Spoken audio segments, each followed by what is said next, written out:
Hey guys, I'm Chris. Hey everybody, I'm Robert. And we're the Film Flamers. And we're here to bring you some more happy holiday cheer by bringing you another Christmas horror film. That's right. We're not going to dive quite as deep as we did last week for The Green Knight. This movie is less of an onion and more like an apple. Or a potato. Maybe like a potato. There aren't as many layers to unravel with Rare Exports, A Christmas Tale. I was going to say A Poisonous Core. This movie is very highly regarded and has made it onto many, many lists of the best Christmas horror movies, and is one of the rare times that Chris and I are diving into a movie that neither one of us has seen until we decided to do it for the podcast. I didn't realize that. I thought that you chose this very specifically. No, I mean, because people are always asking for us to do it or asking if we have seen it, and I'm like, no, we haven't. And everyone's like, oh, it's like the best Christmas horror movie. And I'm like, okay. And so when we're doing The Green Knight, which deals a lot with like mythology and folklore, I was just like, Rare Exports seems like a good idea because it's kind of about mythology and folklore. Could be. Yeah. So, but Rare Exports, A Christmas Tale, is a 2010 Finnish fantasy action horror comedy film written and directed by Jalmari Helander about people living near Korvatunturi who discover the secret behind Santa Claus.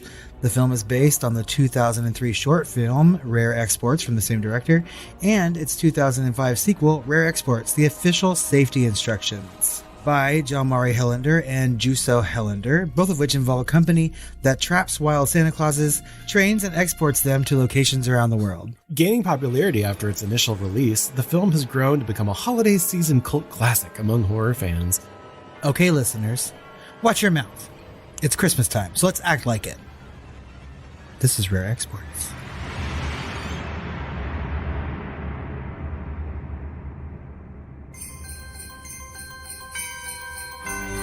It's the most magical time of the year, when traditions are honored and the youngest among us still believe in the spirit of the season.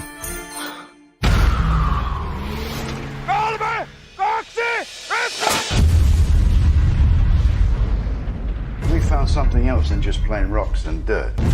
This mountain is like a giant ice box. For storing what? Drill deeper. Prepare the dynamite. You have a grave to rob.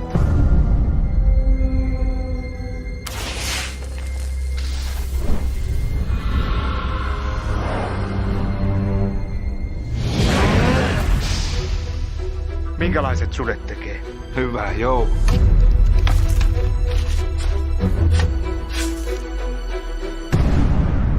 Isä! Vetti on viety!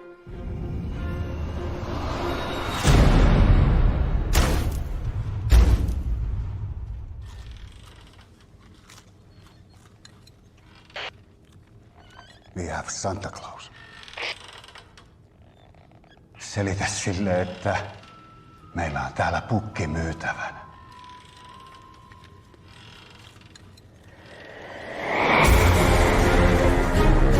He sees you when you're sleeping. He knows when you're awake. He knows if you've been bad or good.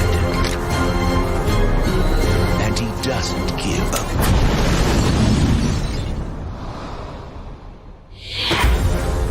Exports, A Christmas Tale.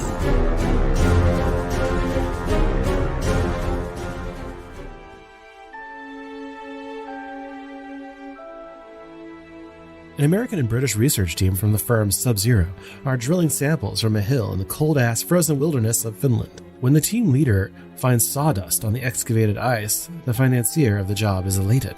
He gives the team leader cards of rules for the workers to follow, essentially making sure they're nice, not naughty. The team leader laughs it all off, but the financier warns him the holidays are no time for rule breaking. As the team begins to excavate using explosives, two boys, Pietari and Juuso, spy on them. Pietari believes that Santa Claus is buried somewhere in the hill, but his friend laughs at his claims, telling him that Santa isn't real.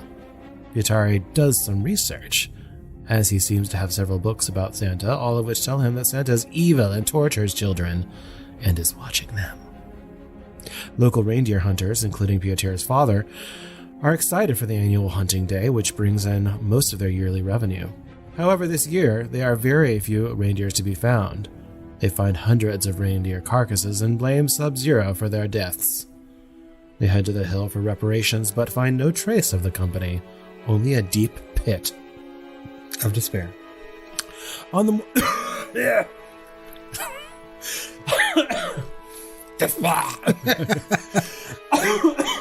Sorry, I didn't mean to cough there.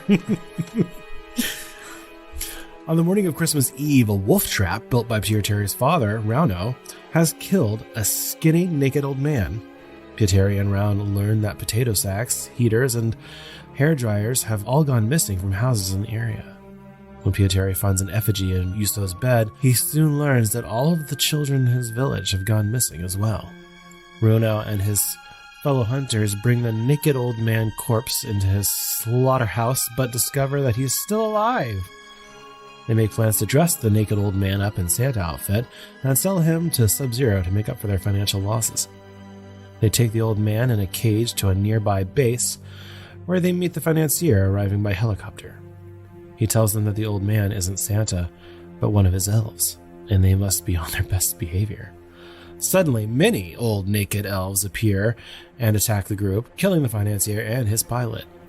The hunters run into a hangar, where they find a giant horned being in an enormous block of ice being melted by the stilling heaters and hairdryers. They also find all the children tied up in the sacks. Pietari takes control and hatches a plan. A hunter who is apparently a pilot comes out of the hangar and distracts the elves by throwing gingerbread at them to reach the helicopter. Rauno makes a net, which Pietari climbs on as the helicopter picks up the sacks of children to lure the elves to the reindeer pen.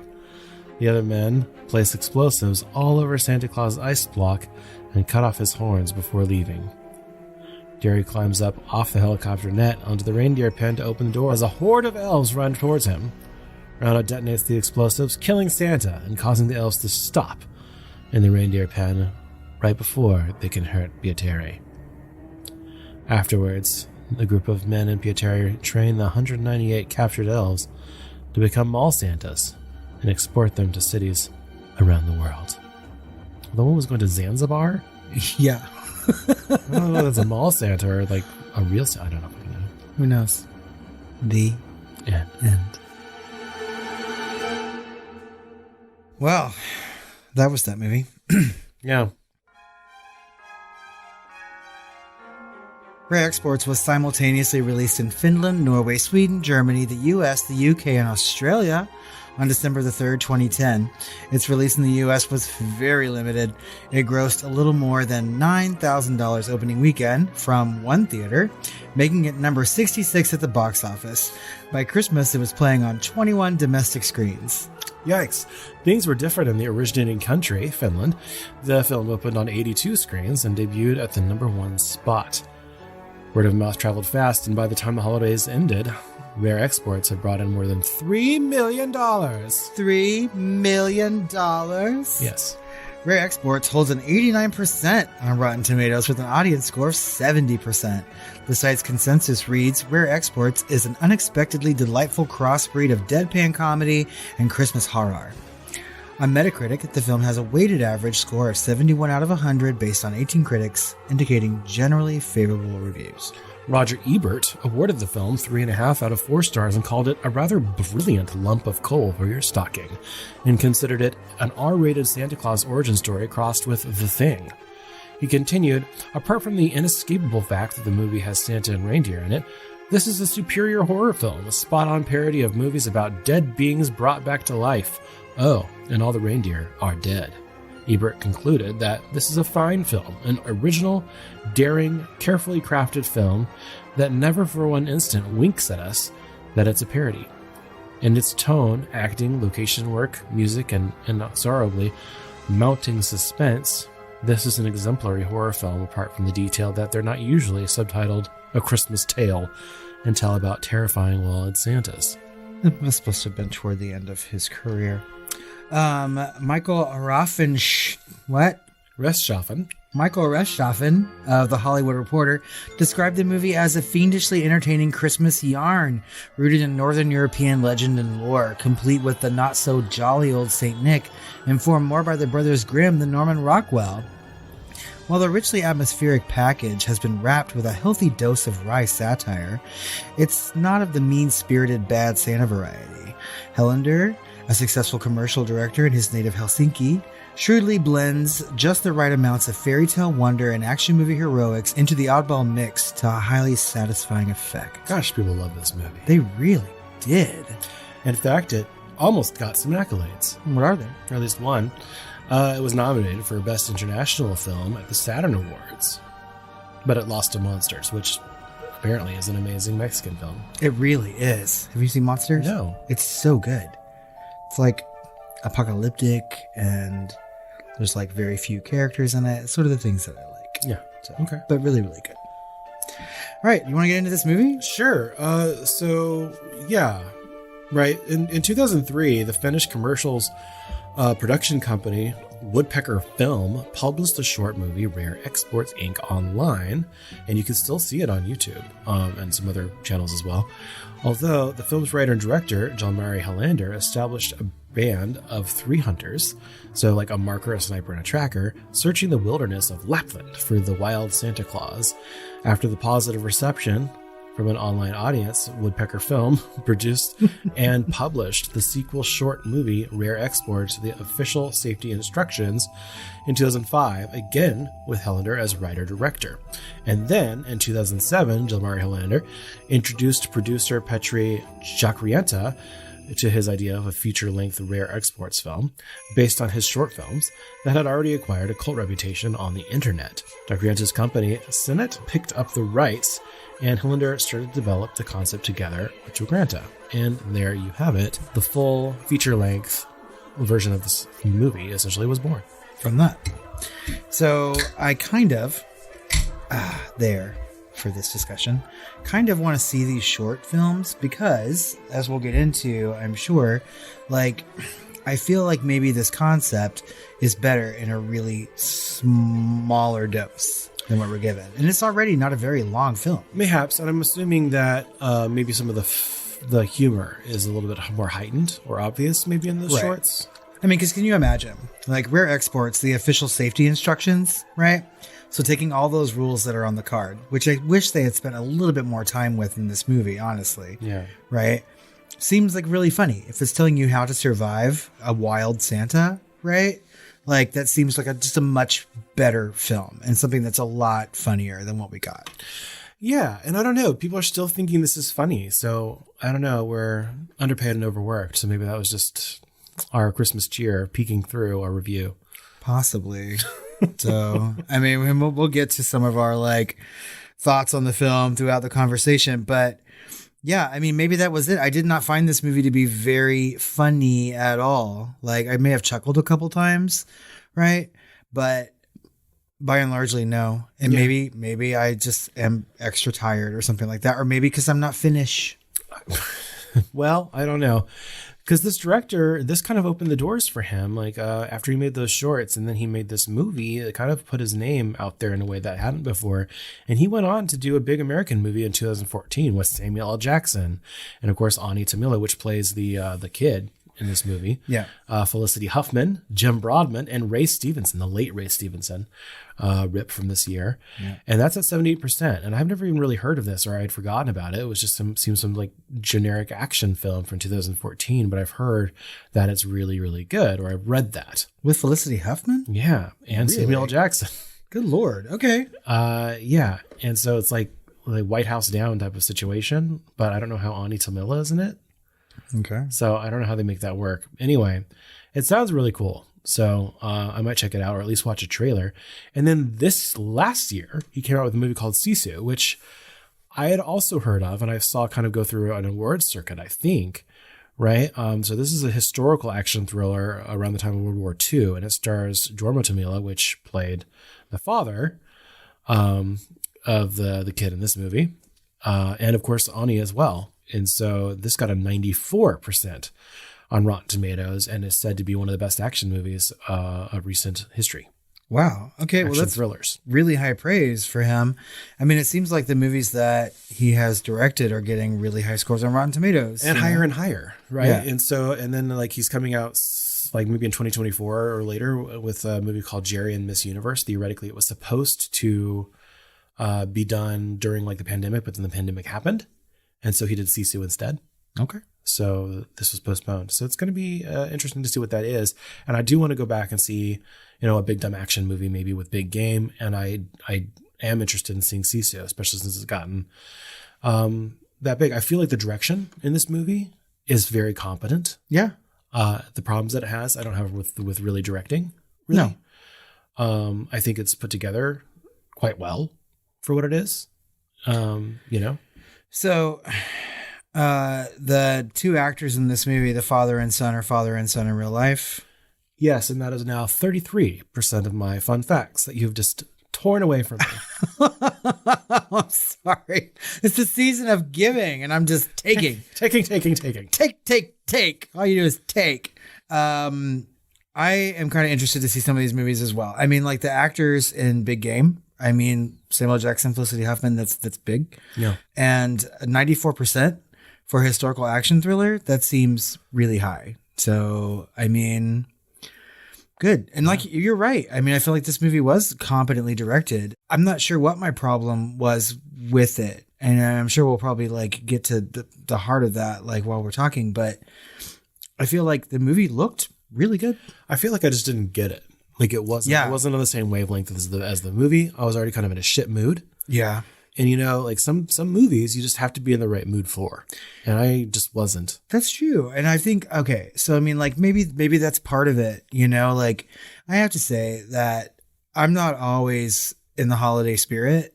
You know what I mean? Like Christmas for me always seems kind of rushed, and I usually work a lot during the holidays. And so like I don't really look forward to that, and it's just not the holiday of my choosing. And that's probably, and a lot of other Americans are the same. So you look at our Christmas movies, and it's like Gremlins and like Krampus or something. Yeah. They're really fucking over the top because it has to be to kind of reach us emotionally because our souls are so, I don't know, overburdened by the holiday season, And so I don't know. It's just I wasn't ready to laugh, and so I chuckled maybe a couple times and thought, oh, that's unique, but it's so high concept. Right. It's almost like a slave to its concept a little bit. For real. And it's kind of tropey. Right. And so some of it might have also been lost in translation, because a lot of, is inflection in how people are speaking the native language. And this is all subtitled, And there's some parts of it that are in English as well, but that's kind of far and few in between, and like the parts that are in English, you have a character like, translating for the people who don't speak English, and that's always kind of a slog to see. But I feel like this movie at its core has a really good idea to it. And I think, again, like I said earlier, I feel like that might have just been better in a shorter film.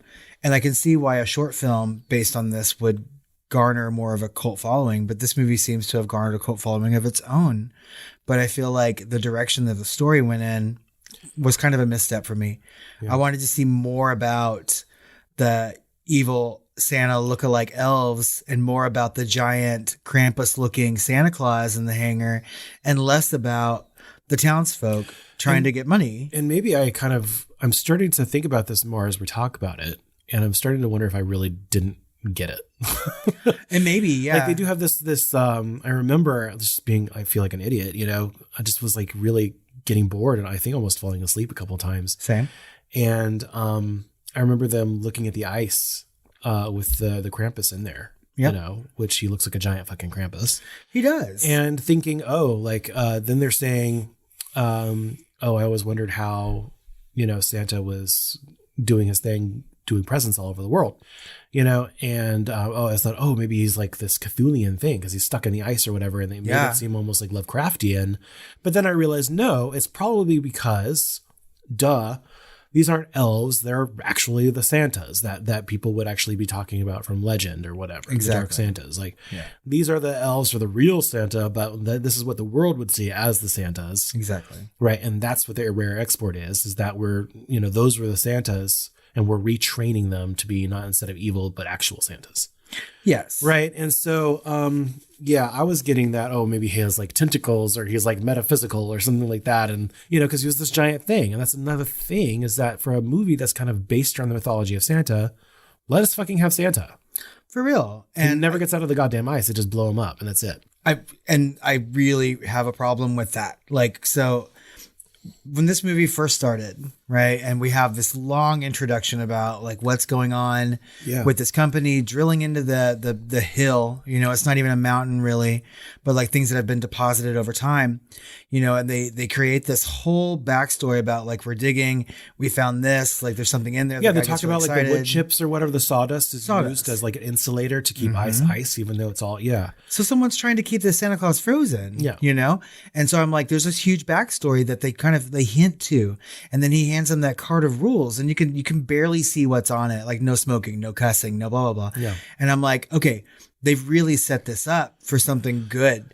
And then I'm guessing a lot of that might be in the shorts. I don't know. I think so. Like based on that intro, I thought we were getting like another thing, like it was going to be about that group, diggers or something, right? And then, or maybe even like an Aliens style movie about the hubris of mankind or whatever. And, right. Like this financier is going to treat like the men like they're, whatever the word is they use in Alien.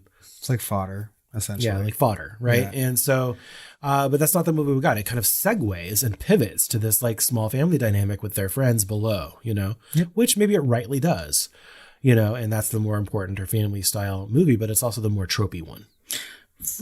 And that's true. Like I just feel like, so way back in our first year of the podcast, we covered Krampus, right? Which is a really fun, like holiday romp, very, very American, you know, but like when that boy was looking at books during the credit sequence, right? And we're getting all these like illustrations of what Santa Claus truly is or whatever, what he's discovering is more like Krampus, right? I was getting very excited for what this movie was going to be. And I was like, if we're going to get that kind of Santa Claus that these people have to deal with or whatever, like I'm totally into it, right? And then even when like that elf, and they don't really call it an elf in the movie, he says it's Santa's helper, right? Or at least that's how it's subtitled. The Santas are actually Santa's helpers, right? Right. And I also thought, like the main characters did, that these were the Americans that were just kind of like turned into zombies, kind of like Renfield from Dracula or something, but they all look alike. And I'm like, I don't remember the Americans looking like that. And then they're killing everything they see. So then I realized, these were the things that were frozen with Santa, I guess, that they came out of it. Yeah. So they were also released, right? Yeah. Like Pandora's box or something. And I'm just like, okay, maybe there was exposition in here and I didn't get it or I missed it. I didn't fall asleep. I was bored, but I don't think I missed any exposition. So there's some things that were confusing in here, and maybe it's just that I wasn't into it and I wasn't paying as much attention with my full throttle brain as I should have, or as I could have. But like, there's a couple things in here that I just didn't understand until like after the movie. I mean, and there's some funny moments. Like obviously, like all these like Santa's helpers, these mall Santa lookalikes, right, are running around completely naked. There's like Santa dong all over this fucking movie, and they all have like black feet. And then obviously they can heal from horrible wounds and they're immortal of some kind. So because it jumps into a fucking like pit and then it's still alive and bites someone's ear off. But that's what I was thinking. I was thinking they were changed from the workers up there. No, they're just like mythological creatures, and I feel like yes, but like they have nothing special about them other than like their wolf-like eyes every once in a while when they see a kid. Yeah. And then they're helping Santa Claus and bringing Santa Claus what he needs, which is like children to torture, I guess. And it's like the guy was inspecting the Santa at the end also. It's like, none of this is helping me, right? He's inspecting the Santa at the end and it's like, it takes him like 5 minutes to figure out, that's not Santa. That's the helper. That's one of his helpers. Like, you're the one that saw the giant fucking pile of ice with the big horns. I mean, like, that's not Santa. Yeah. Anyway, well, he was telling them, obviously, but like, that's the thing is that like, I feel like this movie is trying to say something, obviously, right? I don't know what it is. I don't know. I think it's just like, I think it's fun. Obviously it has there's themes. I feel like it's a subversion of Peter and the Wolf, which is also a trope. The no one believes the kid. Yeah, that's true. There's a father and son get closer after mom dies trope, or father and daughter, or, mother and son, that's always a trope. Don't meet your heroes, myths and legends. Obviously, this is based on Krampus. I already mentioned there might be Lovecraftian, ideas here with Santa, to make him even more supernatural and dark, almost satanic in the way he's like looking with the horns and all that, or demonic. But it's also at the same time like a really strangely tame movie.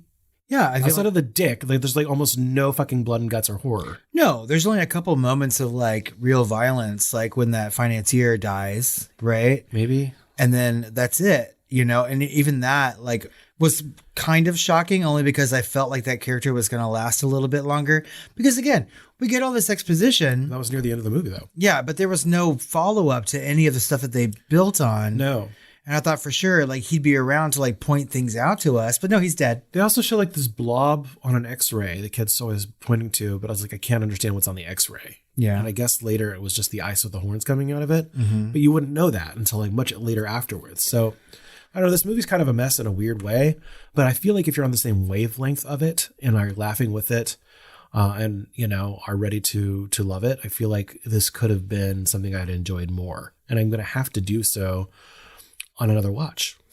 Agreed. And I feel like there's something this movie is trying to say. Maybe it's about like the commercialism of the holiday or something like that, perhaps. But except that the good guys are commercializing it. Exactly. They're trying to get the money they want, right? I mean, like, I felt kind of sad that they were killing a beloved like Christmas animal. I was just like, they're killing all the reindeer? I was just like, why?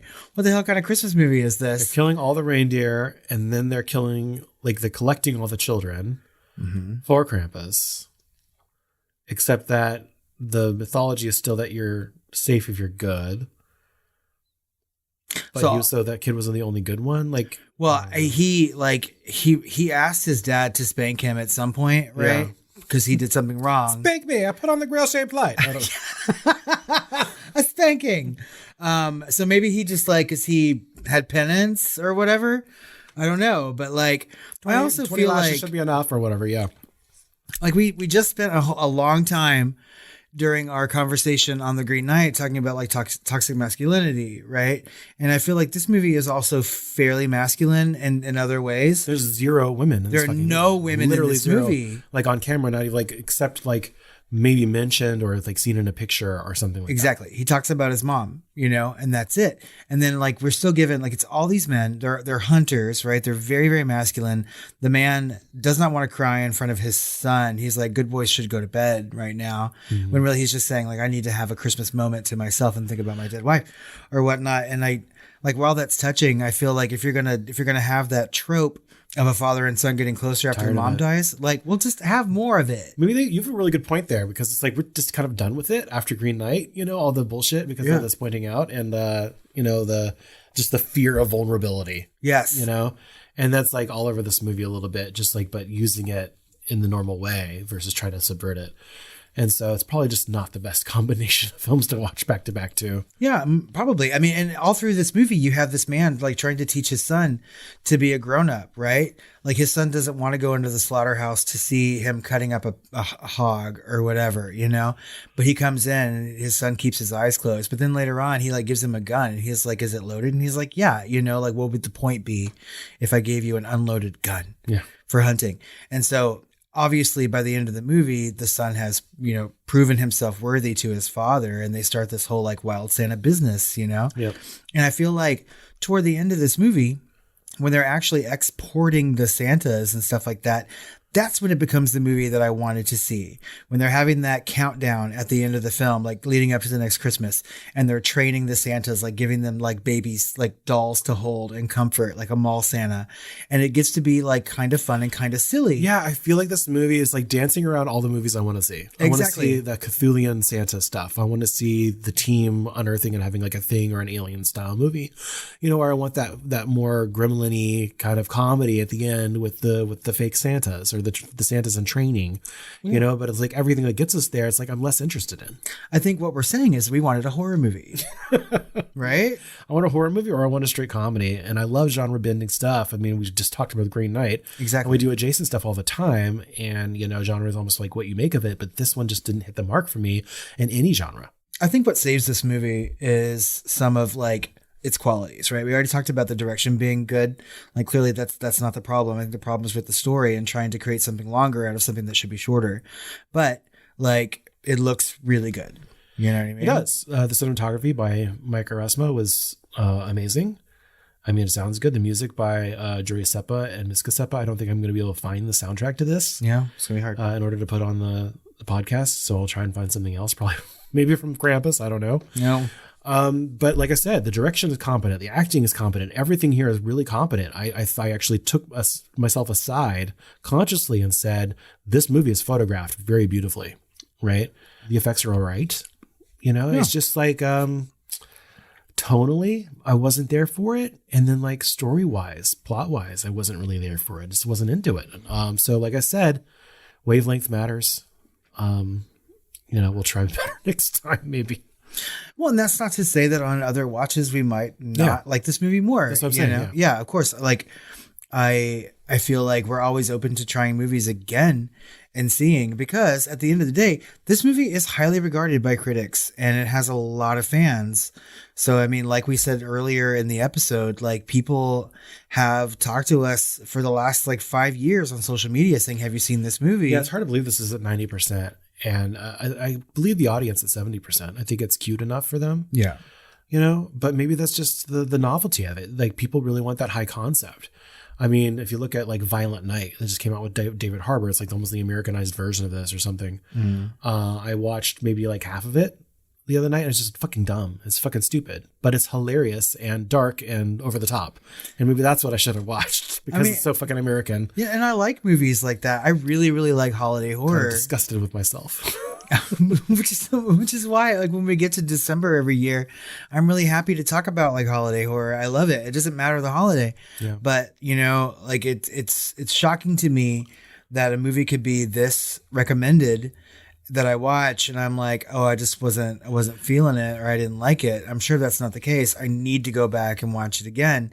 And I feel like this movie has enough going for it in the fun department and then just like in the cinematic qualities of it to make me watch it again. Also now, we usually like these types of movies better the second time anyway, because the letdown is already behind us. Yeah, we already know what to expect. It's true. I mean, because the first time I watched Krampus, I liked it. When I read the synopsis, I thought it was going to be, even before I watched the movie, I read the synopsis and I knew it was going to be like Aliens or The Thing or something like that. No. So.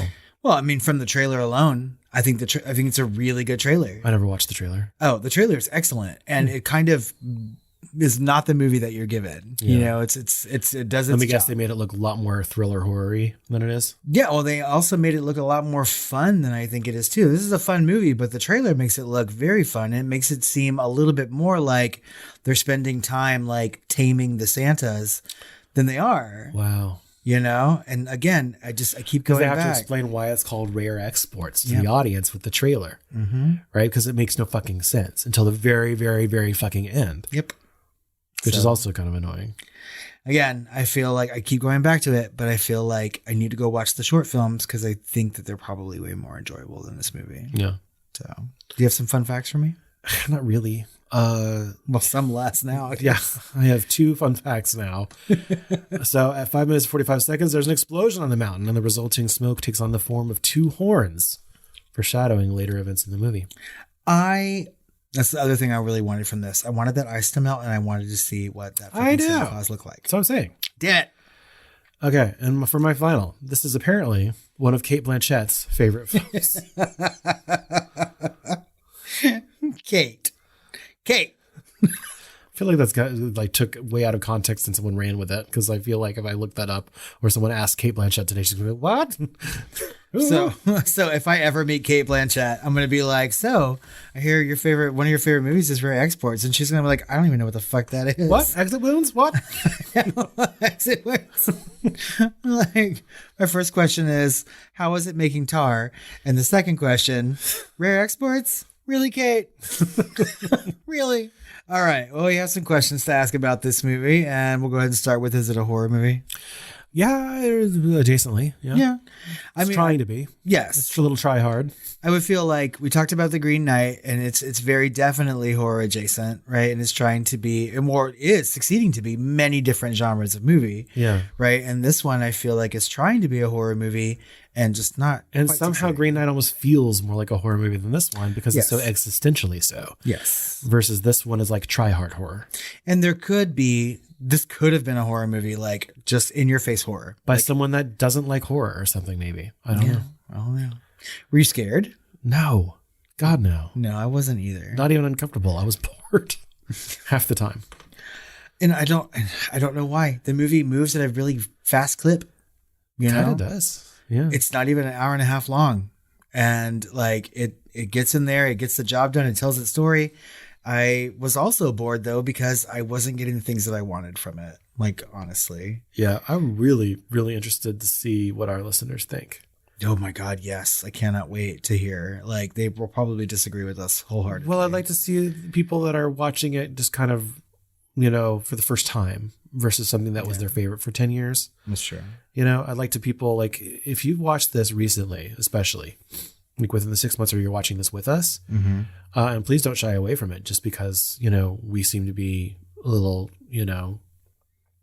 spiky about it. Yeah. Let us know what you thought. See if we're way off base. And with that being said, out of 5 stars, what did you give Rare Exports? I give it 2.5. So like an average or meh rating. Yeah. I gave it 3 stars. I feel because like the cinematic qualities of it were good. It was a neat movie to look at, I couldn't find any faults with its making really. Like you said earlier, it was a tonal issue for me. Technically and artistically, I think it's a great movie. Yeah. I mean, I would watch it again for that alone.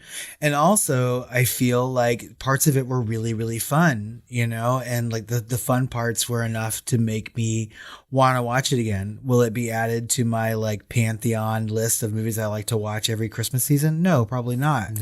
No. But I would watch it again. And I think that lends something to its rating. So I think three stars is a good average rating for a movie that was fine. I just want Michael Dougherty to go back and make like Krampus 2 and I kind of want Michael Dougherty to make an Origins American of remake Krampus. of Rare Exports.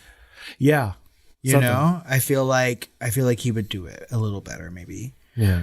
So finally, who's the hottest guy in Rare Exports?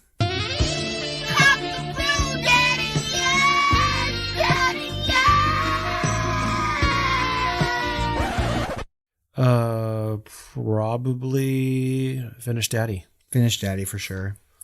Finnish Daddy for the win. I just wish that he was walking around in like chunkier knits or something. But yeah, Finnish Daddy was hot. And like the rest of the hunters, probably not so much. I guess like second in line would be like the team leader of Sub-Zero, the firm or whatever. I didn't even realize that was what they were called. Were you not? I mean, like I think that the part that I like gasped out loud at the most and that I was so like shocked by was that child running around in the snow in just his underwear.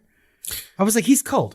Also, these fathers are terrible fathers. Yeah. Letting their children like run amok. That literally was like a town with, I can't even remember the last time I saw a movie that had 0 women. Well, and I'm just like, and also none of these dads noticed that their kids were missing. Of course, the first thing that come to mind was The Thing, Oh, that's true. Yeah, there's no one in that. But that's it. That's all I can think of off the top of my head. Predator. Shit. There's a woman in Predator. There is a woman in Predator. Fine. Dios mío. Exactly. See, you remember. Biblioteca.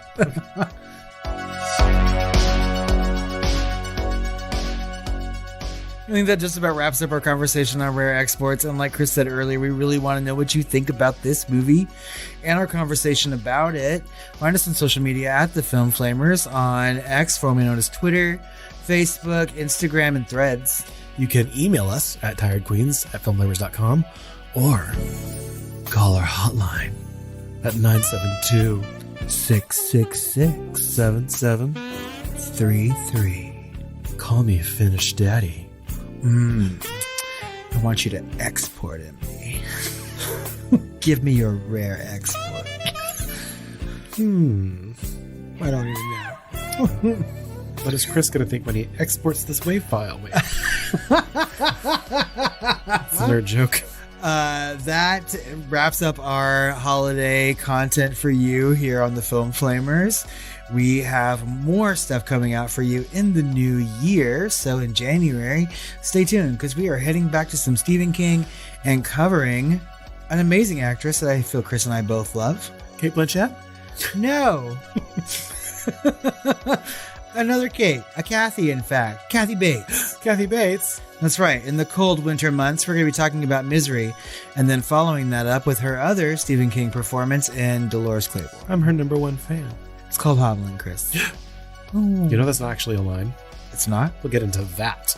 Oh, Mandela effect. Yeah. Okay. It's not actually a line from the movie.